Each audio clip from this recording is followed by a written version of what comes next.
আপনার ধাক্কা মারলে মানে কি কি হয়েছে, হয়েছেটা কি?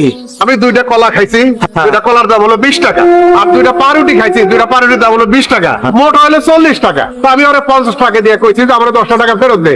ও আমার কয় কি 80 টাকা হইছে, 80 টাকা। বেটা তুই ওনার চিনস? ওনার যে ধাক্কা মারলে জানো যে উনি কত বড় মাপের মানুষ? এটা 100 টাকা রাখ, এটা রাখেন আপনি। কুদার চালায় খাই করছি, দাম তো আর বুঝি নাই, এত দাম হইব জানলে তাহলে কুদার মরে গেলেও খাইতাম না। কোথায় যাবেন আলী ভাই? আসেন আমার সাথে আসেন। আমি আইসা পড়ছি।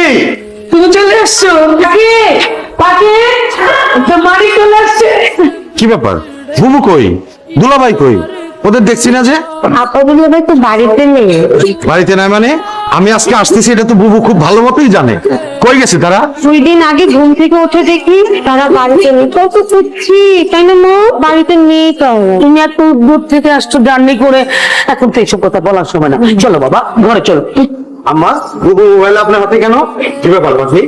আম্মা শোনেন, আমি যদি শুনি আপনি এবং আপনার মেয়ে আমার বুবু এবং দুলাভাইয়ের সাথে কোন রকম কোনো অন্যায় করছে, এই পরিণাম কিন্তু অনেক ভয়াবহ হবে, এটা আমি বলে দিলাম আপনার। বাবা তুমি এসব কি বলছো?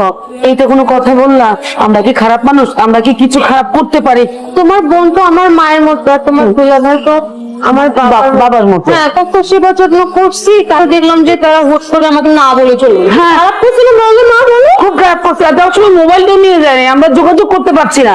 আমার মোবাইলটা চার্জ নেই, তো ভাবলাম মোবাইলটা তো পড়ে আছে, একটু ব্যবহার করে। মা তো ঠিকই বলেছে। আসলে হয়েছে কি, চলো আমরা ফ্রেশ হয়ে আমরা খাওয়া দাওয়া করি, তারপরে আমরা একসঙ্গে বলে যাচ্ছি। ঠিক আছে, আসো। যে ঘরে আমার বাবা মায়ের মতো বোন দুলাভাই নাই সেই ঘরে আমি যাব?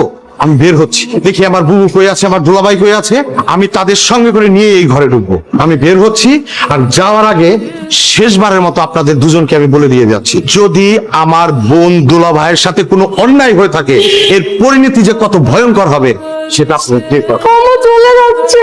আরে যাইতে দে, যাবে কোথায়? ঘুরে ফিরে না সন্ধ্যা করে বউ কথা যখন মনে হবে তখন ঠিকই চলে আসবে। না, আমি তো কথা বলতে পারলাম না। কথা বলার দরকার নাই, আগে দেখ। কিভাবে আমাকে বাড়িতে আমরা কিছু কইতে পারলাম না। গেলে তো ঝগড়া লাগতো, আশেপাশে মানুষজন জানতো, তোমাকে ভাইয়ের মান সম্মান কি থাকতো? মানির মান তো হাল্লাই রাখতো। এই মান সম্মান কি আর আমাকে আছে? সামান্য কটা টাকার মূল্য সবই আমাকে ভাগ্যে আসছিল।